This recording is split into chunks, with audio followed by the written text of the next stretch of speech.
If you're looking to upgrade the performance or appearance of your S60 or V70R, 2004 to 2007 models, IPD's got the solution.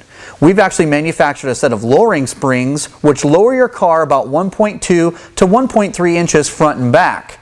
Now we know that there's a lot of adjustability in the rear end, or springs vary in the back end of these models. That's why IPD's gone above and beyond, and we've manufactured a spring spacer out of polyurethane.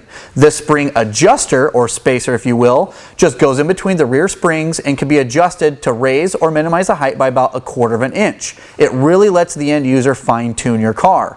So if you're looking to lower your vehicle and get some added performance out of your S60 or V70R, IPD springs are a great way to go. They're going to fit right in. If you have any more questions or want more information about these springs, check out our website for vehicle fitments and applications.